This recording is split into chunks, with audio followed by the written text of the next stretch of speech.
So without further ado, let me get to some Black Sheep reviews, man. This year, well, I would say this episode or this special episode of Black Sheep reviews, I'll be talking about Freddy's Dead: The Final Nightmare, right? Not to be confused with the classic Curtis Mayfield song "Freddy's Dead" from the great soundtrack for Superfly. This actually is the sixth installment in the Nightmare on Elm Street series, right? So before I jump into the movie, I just want to talk briefly about, the Freddy Krueger franchise for me, right? What makes that what makes that character in particular stand out to me? So to me, like when it comes to horrors, like especially like late 70s into, well, yeah, roughly to the early 90s, basically, right? When it comes to like horror movie icons, like we always have like a traditional Michael Myers and stuff like that, right? This one guy who's basically like a serial killer, right? Yeah, Simple premise, right? Simple character. You could just make him as spooky as you want to, right? Which is what John Carpenter did with Halloween, right? But when it comes to like someone like Freddy Krueger, for example, like the two people that he reminds me of as far as like horror movie icons go, the tall man, if you remember him, he's the main body in Phantasm, right, from 1979, right, and Pinhead from right. the 1987 film Hellraiser and the subsequent sequels. Point is, it's this like real weird character. Like it's something that only could have come from some like one person's subconscious, and it kind of feels like they was just spitballing the ideas. Like what? How about this alien guy, but he dresses in black and he looks like a mortician, and he has these silver balls that flies around, and he has like blades that come out and stick you in your eye and stuff like that. That would be the tall man, right? Or you have this guy who has pins on his head, and what I mean, he has all these guys called Cenobites, and they're like sadomasochists, and they do all these torture stuff, and they come from this puzzle box, and what I mean, it just sounds like they were at some kind of pitch meeting, like the creators, and they just come up with ideas like on the fly or like in some subway or on a bus, and you're like, oh, this could be like real scary, you know what I mean? And that's why I get Right. what I think about a character like Freddy Krueger. Okay, so you have a child. Well, I don't want to, technically a child rapist, but a child murderer who get found by the people in the town. They burn him. Yeah, He survived, and he have like this shirt with like red stripes, this green shirt with red stripes on it. He has a hat. His face is scarred, right? And he wears gloves which has these razor blades on it. And he so happened to be able to go inside your dreams and kill you inside your dreams. yeah, Like when you hear a premise like this, you're just like, what? You know what I mean? Like yeah. it's just so crazy, so batshit crazy, But somehow Wes Craven, rest in peace to Wes Craven, pull it off. He made it work with the first Nightmare on Elm Street, which I would honestly say is arguably the best entry in the franchise, bar none. Like, sure, it's not no masterpiece and whatnot, you know what I mean? But just from the pacing, you know what I mean? Because the pacing is terrific in my opinion. It's always tense, always engaging, you know what I mean? And this figure of Freddy Krueger is, yeah, just one to like real freak you out now. Of course, you can admit, like, when you're younger, be like, yeah, it's like the scariest thing ever. You can't Right. sleep, blah, blah, blah. But when you look at it now, it's like, Yeah, yeah, it's a not corny. really that, it's kind of corny, but I could, but I could remember. And that's the thing. It Right. really does And then, feed on the nostalgia a lot to it. Like, right. yeah, I remember when I saw the first movie on TV. I remember Johnny Depp's death, which is still probably the best death in the whole series. I remember that shot with Nancy in the bathtub and the claws, you know what I mean, the razor, fingers coming out, you know what I mean? Yeah, And, coming through. right, all that stuff. Like, you remember those things now. So, yeah, while I wouldn't say it's like this masterpiece, it's still, a great movie and, well, great horror film, in my opinion. Right, Right. so you're going to weigh in on, well, the first movie or on Freddy Krueger himself? No, well, just the general 80s vibe, and one thing about it is the 80s was a big factor. So Ronald Reagan and the cultural blowback to all of that, and whatnot. Like that's how I saw all of that. Like when you look back at it, is that it's just to do with moral majority, and that's how I see all of that. Yeah, and also to well, before I get to the other films, right? Well, if you know, like ever since the success of Halloween back in 1978, the sequels, and well, most notoriously, the Friday 13th series. Slasher films were big now, so I mean, literally every single week or every month or so, you just have like these new slasher films now. And of course, critics hated them. It's like, oh well, they're so violent and gratuitous, blah blah blah blah. You know what I mean?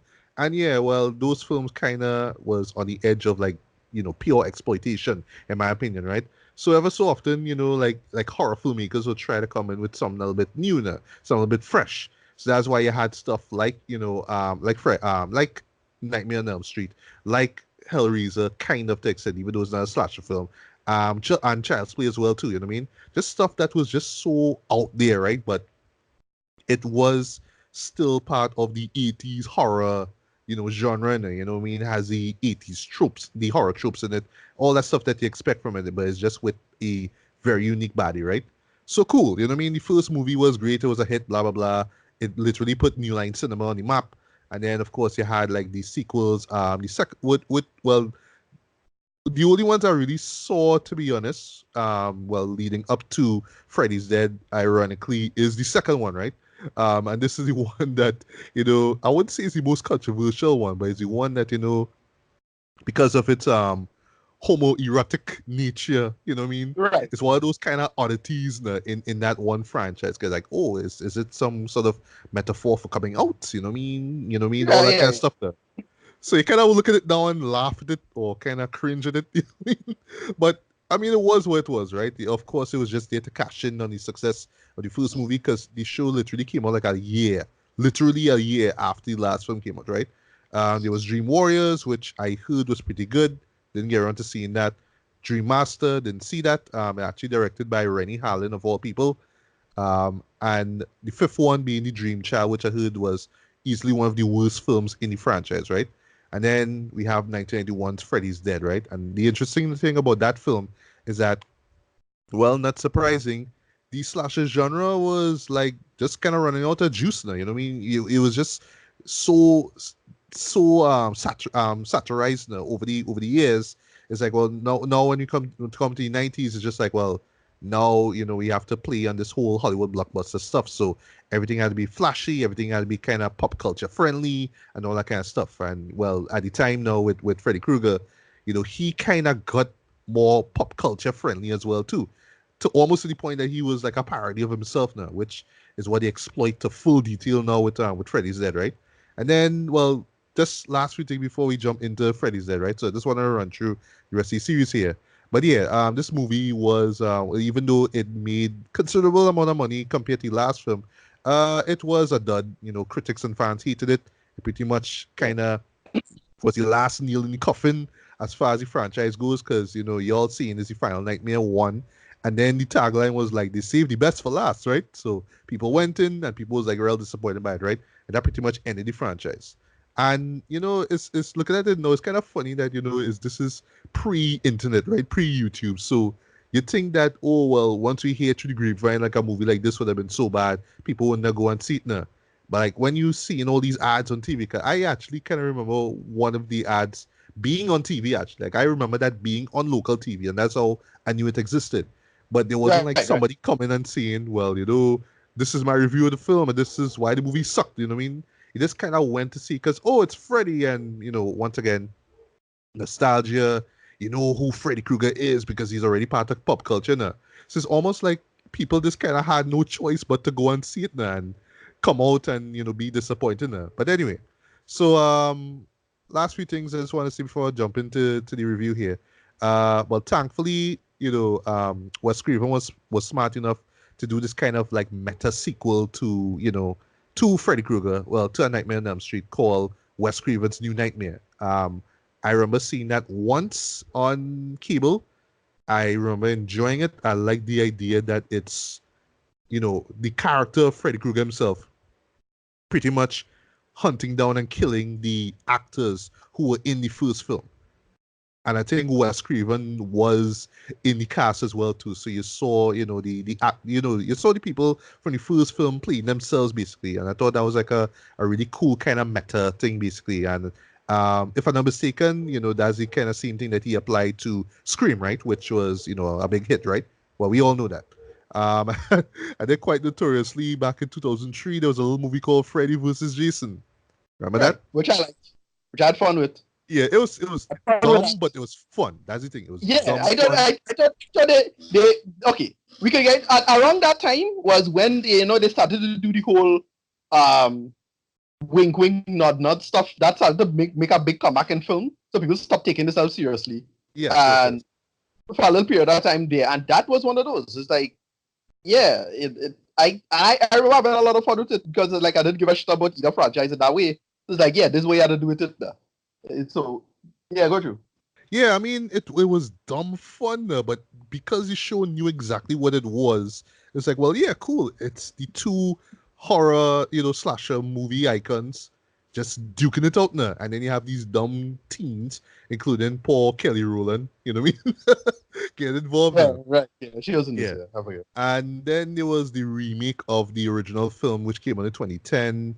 I heard that was like a huge flop, and I'm not seeing that because Michael Bay was one of the producers, but just because it kind of tried to make things a little more realistic. I think that was like the main issue with it now, because well, the big appeal now of the Nightmare on Elm Street movies was the dream sequences. You know what I mean? Just how kind of weird these sequences were now. You know what I mean? Just how, well, not too surreal, but you had these kind of like really surreal moments interwoven into like all the horrific stuff basically now. So yeah, they could have just get away with whatever crazy idea they came to mind. And if you have found the series, you will know this franchise went through some real like insane stuff. Like I would say G horror level insanity dread you would see in these movies, right? So all that aside, now let me just jump into Freddy's Dead: The Final Nightmare, right? Which, just to kick things off, was the first 3D release, right, from New Line Cinema. Because the big sell um, was like in the last 10 minutes of the movie. Yeah, you have these 3D glasses you had to put on, and you're seeing the rest of the show basically in 3D, right? So, and I'll just kind of run through the story, but because the story do make a lick of sense, I'll just kind of run through like just notes that I was jotting on, right? So basically, it takes place 10 years after Part 5, right?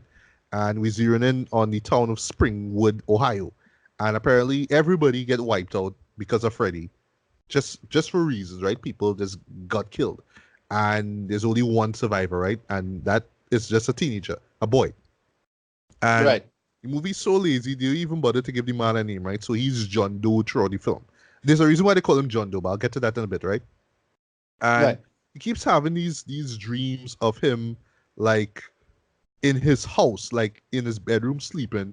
He would wake up, he would open the windows, and he will see like the house is like in space and like hovering over the earth basically, and then like just dropping down like about to fall smack.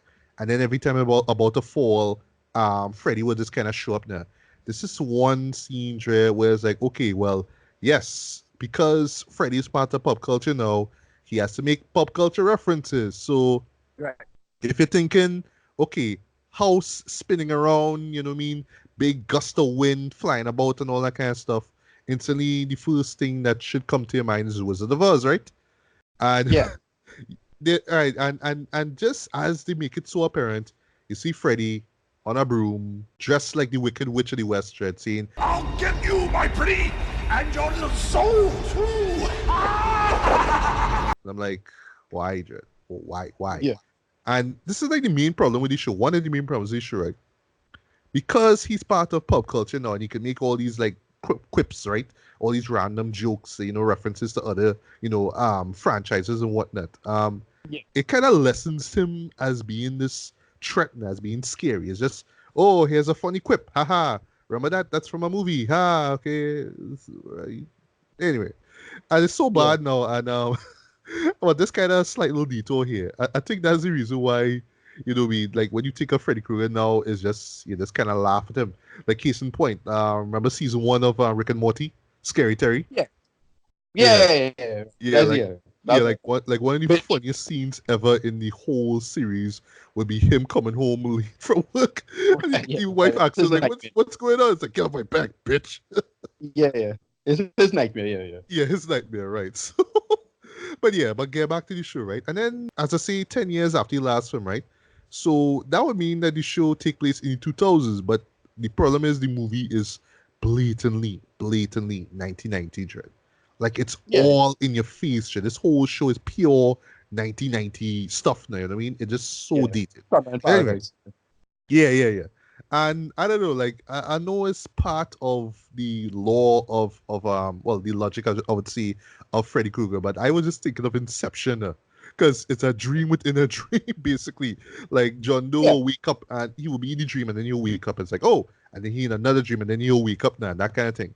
And the whole like first 5-10 minutes is just him being, attacked by Freddy. There's one scene with him on a street, and then a bus comes, and in true cliche horror format, he stands there and screams, "Ah!" And you're seeing like the lights of the bus, shining on him now. He gets hit.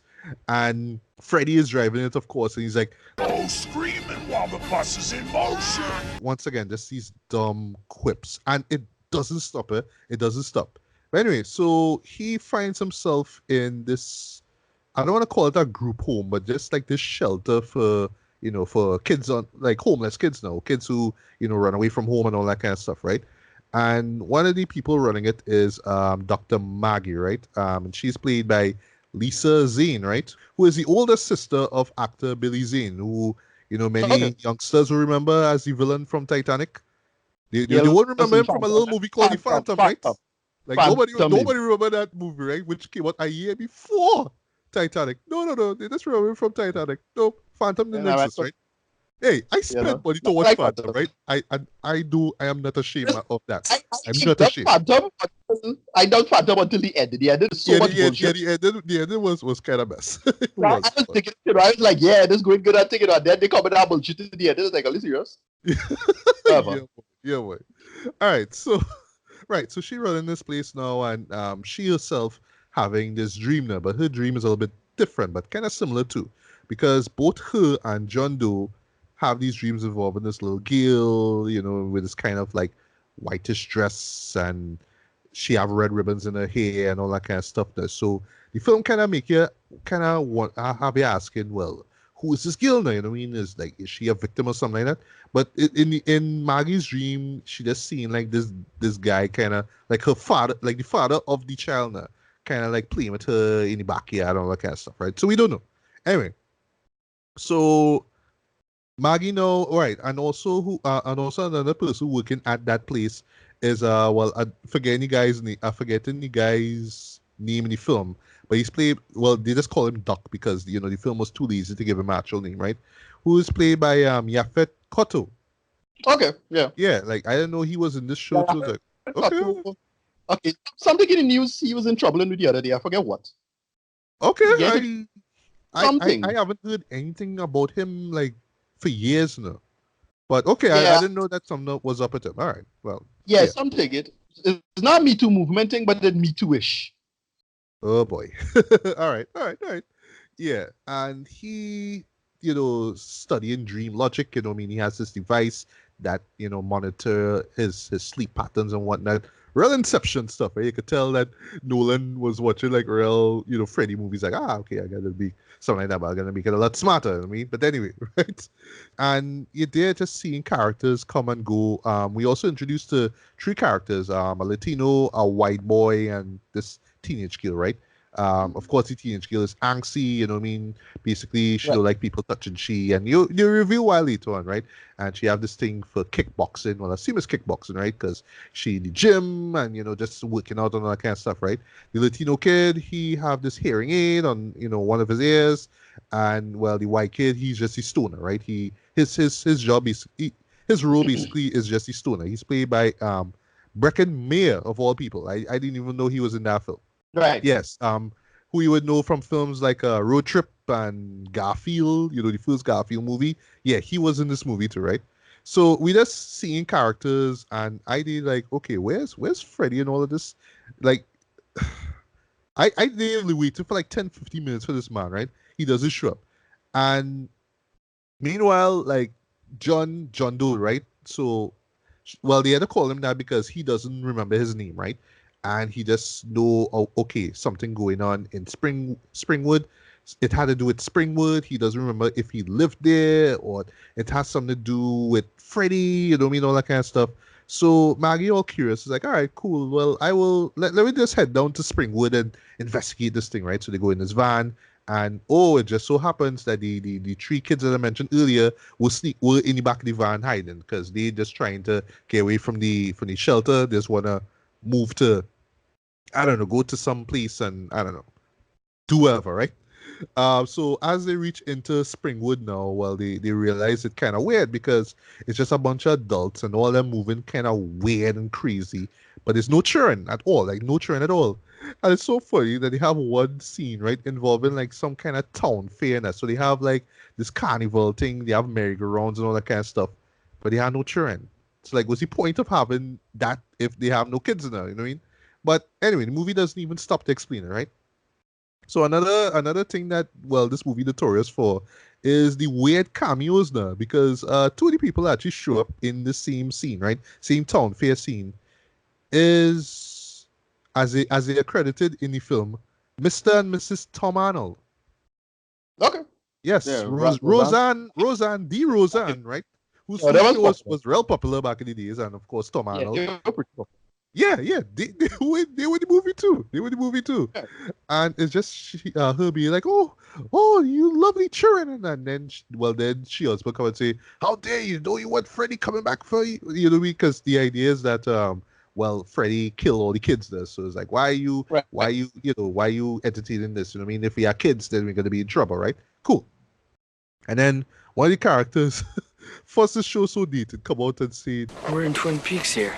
I like, wow, like you could Yeah. not be so more dated than Twin Peaks, which of course was big back in 1990, 91, right?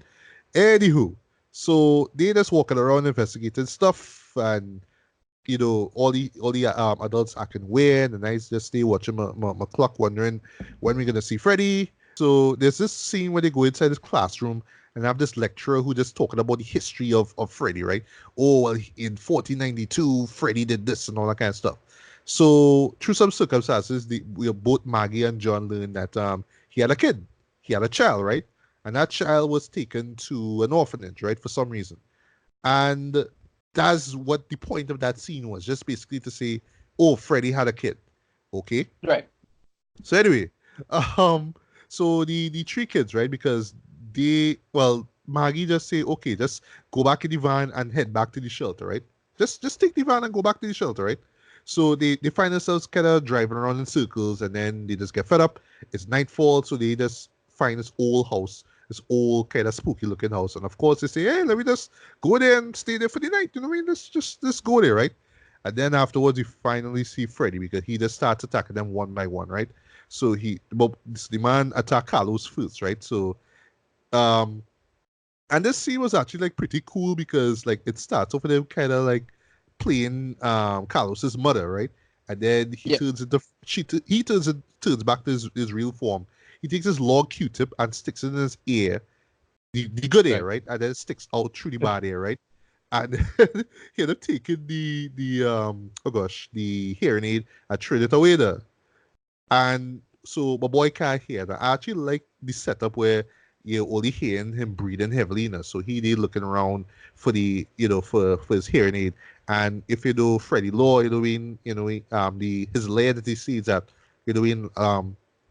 all these pipes with all these gases, all this gas coming out and all that kind of stuff. So at least the set design was pretty cool now, him kind of looking around for his hearing aid. He finds it, and then he puts it back in his ear, and it's like this kind of weird kind of like flesh kind of thing with tentacles, so it sticks in his ear now. So kind of thing like the earworm from Star Trek 2, but just in a more freaky kind of way, right?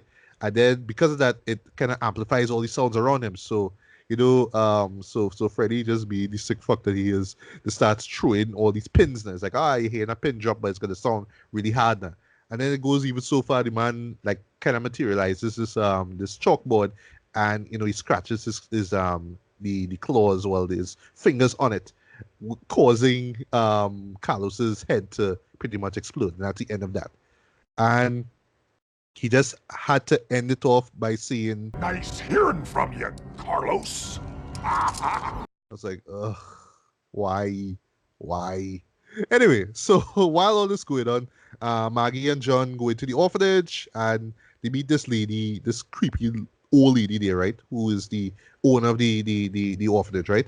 And then afterwards, well, you see this drawing, this kid's drawing, right? And you see K Krueger, K, right? So they assume, oh, it's either Kevin or some Cathy, right? Kevin or Cathy. It's only later that they reveal that it's actually Catherine, but Catherine spelled with a C. So I should call it a K. I don't know. Moving on. So now to the stoner fella, right? Now we get this second cameo that came out of nowhere. And this will be with Johnny Depp. Yes, the Johnny Depp who died in the first movie shows up, and it's him basically doing the "This Is Your Brain on Drugs" campaign. Right. See, this is how dated this movie is. They're doing that "This is your brain on drugs" joke, right? So he does his shtick, and then afterwards, sorry, Nancy Reagan, yeah. yes. And then after that, Freddy hit him with a frying pan. Bang! It's like, what kind of drugs are you on? Looks like a frying pan and eggs to me. Haha, get it? Because it is literally a frying pan and eggs, right? That's the joke. Yeah. Anyway, right? So Freddy just because Spencer like just tripping balls, right? Because he high off weed, right? He just said, "Yo, trip out, man," and then you just see him in the TV. You see in all these kind of like cartoonish visuals, like these bright colors now, right? And you play this song from this group Iron Butterfly, In a Gata da Vida. In a Gata da Vida, baby. You know what I mean? That doom, doom, doom, doom, doom, doom, doom, doom. That's the song that they use in Hip Hop Is Dead from Nas. Right, that sample. Right, yeah. So they use that there because of, well, he's high, man. So all these trippy visuals, man. And then just continuing the datedness of this movie, he finds himself in a video game. And it's kind of like, this kind of Mario Brothers kind of platform kind of game. He walk in, he had a jump, he had a duck and all that kind of stuff there. But one of the piece of character setup that they do is that he father basically just ignoring that. He's like this absentee dad, he don't care. He's sleeping with the employees or, well, the female employee and all that kind of stuff there. So he's like a deadbeat dad now. So you have this moment where this gigantic figure of a dad hits them and is like, you're not my, like, you're grounded or all that kind of stuff, like hitting them over the head now. And you see Freddy on the other side there, in his lair basically, playing with like some kind of like, game console now. He controlling, the stoner while he's in the game, right? And when I tell you the visuals for this way, the visuals so remind me, like, remember like early 90s Sesame Street stuff, right? Remember I had this like a cappella group and they had this sketch story called Down Below the Street. Yeah. What's down Yeah. below the street? I remember I had one with Take Six and right. Remember how like the backgrounds used to look so blatantly, fake. That's exactly how it is with this scene here, boy. And they just keep going on it. And he just dropping one corny line after the next, like, great graphics, you know what I mean? This game is awesome and all that kind of stuff there, right? And then somehow he just press a button on the pad and then the stoner ends up in the house again now. And this is at the same time when Maggie and John come inside now, right? So Freddy controls the guy. Okay, cool. And then they reach a point where you see this gigantic animation of Freddy stomping the chest of the stoner. And of course, in the real world, he getting stomped, right? And it's like, okay, cool. And then you have the man like jumping up and down and hearing like these cartoonish sound effects, the boy, you know what I mean, and all that kind of stuff now. And I just watching all this stuff like, this shit is not scary, dude. What is this? But anyway, so Tracy, right? This is the name of the angsty teenage chick, right? She and John decide, okay, well, they're going to go into the dream world to try and save the guy, right? His name is Spencer, by the way, the stoner, right? So John say, all right, cool. Well, just knock him out and he'll go in, right? So he get knocked out. He go inside the dream world, right? Then all of a sudden, Tracy just show up. And then he asks, well, John is like, well, how did you get there? And she says something that I learned from Maggie. It's called concentration meditation. All right, okay. Anyway, so they find Freddy, they mash up the game controller, but lucky for him, and this is once again, this is how dated the show is. The man have a power glove hus. The man have his own version of a It is Nintendo power glove hus. It's so rad. So rad, man. So rad. Yeah. Anybody remember the power glove? Yeah, well, I make it a reference from the wizard now. Yeah. Yes. Kids Axie parents. Yes. The wizard, right? Yeah. But yeah, boy. So he keep playing with the games. Sorry, he play with the power glove. Right? Still manipulated Spencer, right? And then for some reason, John ended up finding himself in one of the Inception dreams again. There, so he falling out to the house, and then he wake back up in the house, and then have a scene with him. He falling back down to earth there, right? And he looked, and he see this parachute that he had on, this parachute that he had on him now. He pull it, the parachute there. Of course, Freddy is there too. You know why you let me go. Oh, do you think I'm your daddy? Wrong!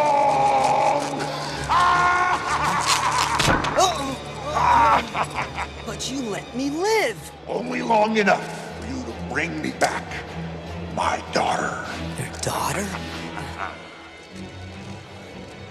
And now she's gonna take me to a whole new playground.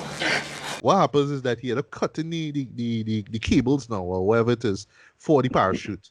And he continues to fall down, right? So while he real stoked, oh my god, I'm not his son, so who is it, right? Warner Brothers style now, this man come with a literal bed of spike thread. So we gone from Nintendo now to Wile E. Coyote dread. This is where we reach, right? So this man back on Earth, right? Back in Springwood, and he just carries across this bed of spike thread, and John, falls on it, and in the real world, you just seeing the blood wounds and all that kind of stuff, and then he tells Maggie, I'm not his child, and before you see, who it actually is, he dies, right? So of course, it should come to no surprise that yes, Maggie is Freddy's daughter, right? Wow, right? Basically, as Maggie just trying to figure out what's going on, and then we go back to the same dream where it is, with the little girl, and then where we see later on that yes, the guy chasing the girl is actually Freddy, and the girl, of course, is Maggie. But of course, that's not her real name. Her real name actually was Catherine, right? And she was taken to the orphanage because what we learned is that Freddy is just a abusive fuck, and what happens is that he was beaten up on his wife because she found the basement where all the the razor claws and all that kind of stuff, the gloves were, and and the man put up these people clippings of the Springwood killer and all that kind of stuff there. So she put two and two together, and she starts saying, I won't tell," and of course Freddy's like, "No, I can't let you reveal the truth and all that kind of stuff," and he started to attack the mother, and the child started to cry, and then she run into the basement to see what's going on. And then, because of the whole going back and forth with Dream Logic, you're seeing Maggie now grown in the same kind of outfit, and she realizes, oh my god, I'm Freddy's daughter. Wow, right? And then Freddy will go as far as saying, Every town has an Elm Street. so the idea is that he doing all this stuff because they take his daughter away from him, right? So, so he want to take revenge on the people by killing, the kids of the adults that live there, right? All right, but he was killing kids before that. So what was your motivation then? Right? The same stuff that he was doing before he killed his wife, right? Because yes, he does kill his wife, right? He beats her to death, right? And so, what's your motivation now? But anyways, the point is that he wants to resume doing all this stuff there. And his reason basically is every town has an Elm Street. Ha ha ha ha. You know what I mean? So literally no reason for him to resume. But he kind of want Maggie, or I should say Catherine, to follow in his footsteps there, basically. Right? So now you have Tracy, right? She's one of the the last of the idiotic kids that we supposed to give a crap about, right? And she Right. has this dream sequence, right? And I would say this is the next, I would say probably the second and last effective scene, right? Where basically she imagines herself back at home, and you see her father, who in true Nightmare on Elm Street lore is a pervert, right? He's scummy, he's sleazy, he they try to touch on incest there a bit, there, so yeah, he try to Right. feel she up in a way there. She get mad, and they were in the kitchen during the scene basically, right? And she fights him off there, but then of course father turns into Freddy, and she's like, oh, okay, and then she just started fighting him there, and then and because she doing this kickboxing stuff there, of course, she like kicking up the man now, you know what I mean? And right instantly I was thinking about remember last year for Black Sheep reviews where I talked about Halloween Resurrection and that scene with Busta Rhymes and Michael Myers. I was like, this is Right. like the precursor to this, because yeah, it's a human literally fighting this big evil, horror movie icon there with martial arts stuff. Like what? Okay, and then Freddy had this line where he says, Ooh, this, bitch! Kung Fu this bitch. Like what? You know what I mean? But anyway, so Tracy wakes us up because in the sequence well, she had two kettles actually on on the stove there. So she just removed the kettles and just put her arms over it so the pain there wake her up there. So she wakes up, and while all this going on now, meanwhile, we go to Yaphet Kotto because yes, he's still in the movie, right? He pretty much imagines him being Freddy being in this locker there, and he have this baseball bat in his hand, and he ends up like just beating the crap out of him there. I was like, well, what? Okay, and then well, in the process now, he ends up pulling a piece out of Freddy's shirt, and then he wakes back up there. So he was doing the whole dream technique stuff with the machinery, right? And he happened to grab a piece of the shirt. It's like, okay, so with this technology, I could go into the dream world, find him, and all we just have to do is just bring him back, right? He just believed that, well, because Freddy, manipulates the world around him, they will use their eyes to fool him. So, wait for this, wait for this. So, Yafet come up with this real cool idea, Dread. So, Maggie, right, who decides she'll go into the dream world because, it's personal, right? Yafet give her a pair of 3D glasses. These mean nothing here. But in the dream, they can be anything you want. Okay. That's like what? That's like how you can't read in a dream or some bullshit like that, or together. Dude, it's basically an excuse to tell the audience, hey, now is the time to put on your glasses, right? Or in the next couple of minutes, put on the glasses. Eh? So that was like then. Okay, I didn't. It's a gimmick. But it's how they work the gimmick into the story. Right? Like, I will throw a little example here. Remember a little movie called Spy Kids 3D? Yes. That was, I think it came out after Avatar. Because I think, if I'm not mistaken, I think Avatar was the very first movie. I think it came out before. Before. Wait, I think before. Yeah, right. It came out before. I don't have a working memory, and I remember it came out before. Yes, usually I'm the kind of guy that like to compare things. So yeah. It came out before. It came out before, right? Can I remember this was like what I think this was like the first film that I saw in 3D there, because I didn't watch what was Shark Boy and Lava Girl, because Shark Boy and Lava Girl, and I didn't want to watch that crap. So yeah, I mean, and I enjoy Spy Kids for what it was. I mean, it's a fun family show. I mean, Spy Kids 4, shitty bed or whatever, but anyway, Spy Kids 3, that was like the first. I was like, oh, this is 3D glasses. Ooh, okay. So, but in the film, if I'm not mistaken, because years I haven't seen it. Yeah, I haven't seen this. Gimmick was, hey, put on your glasses and we in this world. But that was early in the picture. So all the kids, all the adults, everybody put it on, and they in the same world as the characters. So they just experience this 3D adventure while the movie play out. You don't wait until the last 10 minutes and then you tell the audience subliminally, hey, put on these glasses now. You know, it is to go and see a show that you hear in 3D, right? And the last 10 minutes, hey, put on the glasses, Yeah. Like, what? Anyway, so, but it's subtlety, dude. The subtlety just non-existent in this, right?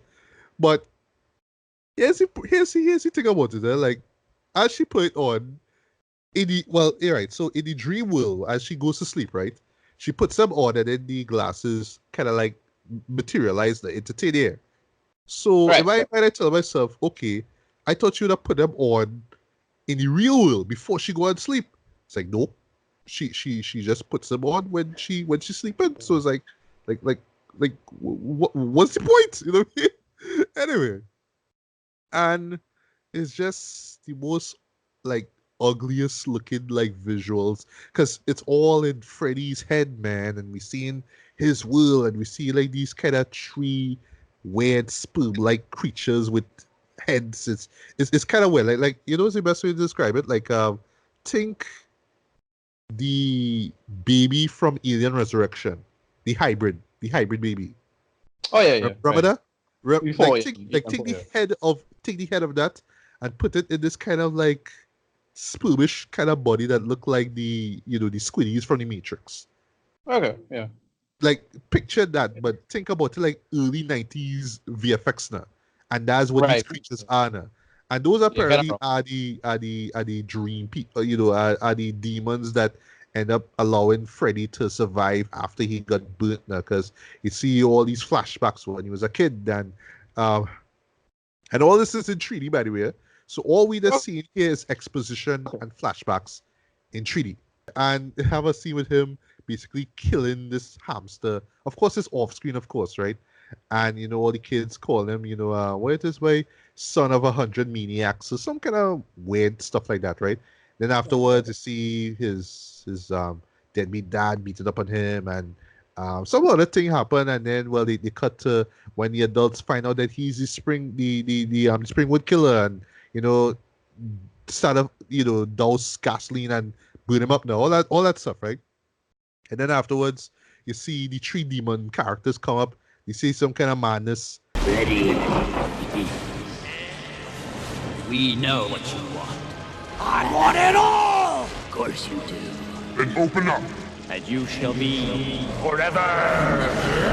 And then afterwards, he just kind of possess him, right? And then all this is just to show how Freddy become who he become, right? Like, this is the sixth film, right? And we seen all this now. Apparently, we never saw this before. So, to make a long story short, right? Maggie ended up fighting Freddy, right? And what happened is in the process, she tried to hold on to him now and then pull him back into the real world, right? Tracy and, Yaphet waiting on them there. And Yaphet holding up here nunchucks us as if he was going to use that to attack Freddy as soon as he attacks him there. Nunchucks. Yeah, yeah. Nunchucks. This is where we at right now, like a baseball bat. Understand? A nunchucks dog, whatever. Right. Anyway, so he show up in the real world and he feels looking normal. So he looks like Robert Englund, whoever his name was. Right. Anyway, he tries to attack Maggie, right? But what happened is that she ended up hitting him with this metallic bat, right? Because in the shelter, because they're dealing with all these like tough kids, they end up acquiring all these weapons now. You seeing friggin' shurikens. Right. As weapons. Shurikens. But anyway, Yeah. right? No bother. So yeah, so she has find this bat with like spikes on it there. She ended up hitting him there. Well, she hit his hand and the glove, the razor tip glove comes off. And because it's a 3D movie, the glove comes in front of the screen there, but it just falls onto the ground there. I'm like, Yeah. wow, Dred. Wow, wow, wow, wow. So they still right. So Freddy and Maggie fight each other, and then well, Freddy find himself on a wall now. So Maggie decide that she in the circus now. You know what I mean? These knife throwing things. So she grab a knife and throw it. It stick him on one. Stick his hand. Sorry, on one end, and she take a shuriken and stick his arm in the next side there. You know what I mean? And she's just doing that basically so he can't move. And then she take the glove, sticks it in his stomach, right? And then out of nowhere, right? Well, while Yaphet trying to open the door because the gate, gate basically that kind of locked the room where Maggie and Freddy is now. Freddy, sorry. Yeah. So Tracy just show up with this pipe bomb now and throw it at Maggie. Maggie just takes it and says, she sticks it in the wound, right? That she made, and then says Happy Father's Day. kisses Freddy on the cheek and runs, right? Happy Father's Day. This is your catchphrase before you kill this guy once before, right? Right. So Yaphet miraculously pulls the gate open, right? Well, the door thing open. And lucky enough, just in time, right, for Maggie to run out. Of course, Freddy, all right, so Freddy about to die, right? So he's like, Kids. he blows Right. up. Now you see his head once again shows up in front of the screen because it's in 3D, right? And then the three Yeah. demonic creatures kind of fly out, and well, that's it. That's the end, right? And now back into the real world. Now the 3D glasses materialize back on Maggie's eyes there. So, but as I say that now I'm wondering if the dematerializing happened in the real world or not. I don't know. The movie didn't really say. And then the last words that you say before we get the credits. Take a while. Guess what it is? Freddy's dead. Oh, She just smile and says Freddy's dead. And this Oh, is man. this is the end. This is how they chose to end the franchises. Freddy's dead. So yes, long story short, this movie was ass. It was just a slog to watch. It was a waste of time. I was jotting out notes, just pausing periodically. I was like, and the movie is like what 87 minutes long. It took me like about 2 hours or more just to run through the show because I want to make sure I get everything that I could get. Because yeah, I have no intention of watching the show ever again. I agree with the fans. This is probably the worst entry, but then again, I haven't seen the fifth film and I haven't seen the remake. So, but I don't even need to see these films good because yeah, this movie was just a absolute waste of time, Dread. And then, Yeah. but just to jump in, really, what the main problem is to me is that the man just stopped being scary, like Freddy Krueger. Like when you're a kid and you hear Freddy Krueger, right? Yeah. You take an old creepy guy who comes in your dreams and kill you. That in itself should be something to be scared of throughout the entirety of this movie now. And because once again, we go in with this kind of weird surrealist fantasy take on the horror genre. So, they get with all these kind of like weird kind of G-horror-esque kind of scenes. You know what I mean? It just gets so weird to the point that it's not even scary anymore. It just like more like avant-garde cinema kind of, you know what I mean? Just in a Right, real right. schlocky kind of way, you know what I mean? But it just stopped being scary. And I imagine if I watch, 3, 4, 5, even the second one again, I wouldn't be scared as compared to, what I mean, or feel frightened as compared to the first movie. But yeah, because you just dilute this thing and just make it be about all these over the top, set pieces and scares and all that kind of stuff. And then you dilute the character of Freddy as well. So he's not the scary character that, kids should be scared of. Now he's just this pop culture icon that, oh, it's a new Freddy movie. I have nothing else to do on a Saturday night. Let me go and see it because, well, YouTube didn't exist. So like a man could come and tell you, no, don't waste your money on this movie. You know what I mean? Because I imagine real people went to see this in droves and then, came out and said, yeah, it was garbage. So now in the YouTube generation, you could watch review after review and they'll all see the same thing I'm going to say. Yeah, this is a trash movie. This is just a waste of time. And, thank goodness for somebody like Wes Craven, who was able to just pick, the franchise back up now, you know what I mean? With New Nightmare, you know what I mean? And more or less kind of start the next phase of his career with stuff like Scream and whatnot, right?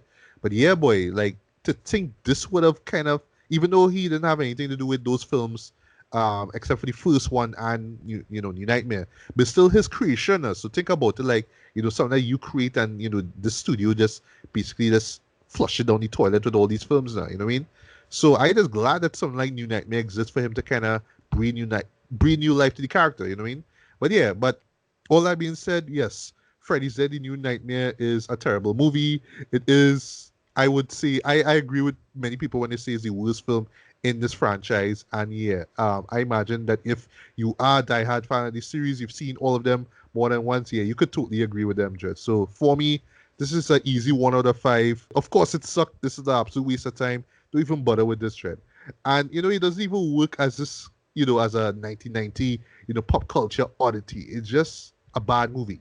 It's just a bad movie. So don't even bother with it. There's other shows you can watch. There's other ways you can waste your time. Hell, just go back and watch the first, Nightmare on Elm Street, and I guess watch New Nightmare. And I guess if you want to go as far, watch Freddy vs. Jason. At least that's dumb fun. But don't even bother with the new, Freddy's Dead: The Final Nightmare. It's just an absolute waste of time. So yeah, that pretty much covers it for Black Sheep reviews. So I don't know if you have any thoughts on this show. If you like it for some god awful reason, I mean, I don't know. Comment below and let me know what you thought about it. And yeah, whatever.